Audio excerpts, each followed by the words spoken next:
Shoppers paid sharply higher prices for a variety of goods in June as inflation kept its hold on a slowing U.S. economy, the Bureau of Labor Statistics reported Wednesday. The Consumer Price Index, a broad measure of everyday goods and services related to the cost of living, soared 9.1% from a year ago, above the 8% Dow Jones estimate. Excluding volatile food and energy prices, so-called core CPI increased 5.9%, compared with the 5.7% estimate. On a monthly basis, headline CPI rose 1.3% and core CPI was up 0.7%, compared to respective estimates of 1.1% and 0.5%.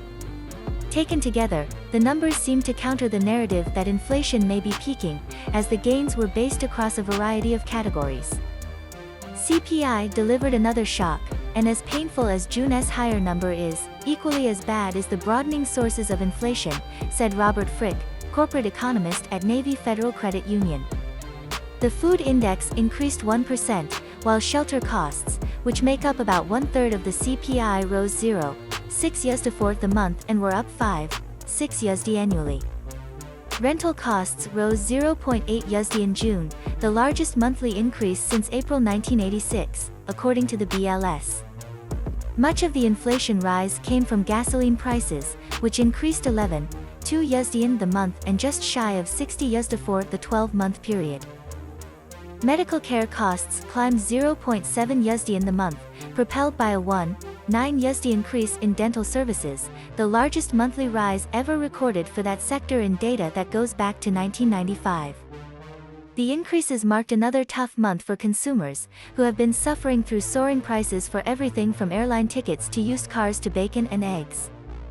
For workers, the numbers meant another hit to the wallet, as inflation-adjusted incomes, based on average hourly earnings, fell 1% for the month and were down 3.6% from a year ago, according to a separate BLS release. Policymakers have struggled to come up with answer to a situation that is rooted in multiple factors, including clogged supply chains, outsized demand for goods over services, and trillions of dollars in COVID-related stimulus spending that has made consumers both flush with cash and confronted with the highest prices since the early days of the Reagan administration. Federal Reserve officials have instituted a series of interest rate increases that have taken benchmark short-term borrowing costs up by 1.5 percentage points.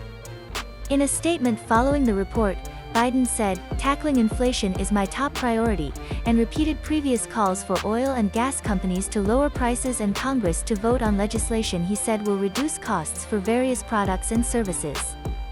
Gasoline prices have come down from their June peak, with a gallon of regular falling to $4.64, a 4.7% drop for the month, according to Energy Information Administration data. The SVEP-GSCI Commodities Index, a broad-based measure of prices for multiple goods, has fallen 7.3% in July, though it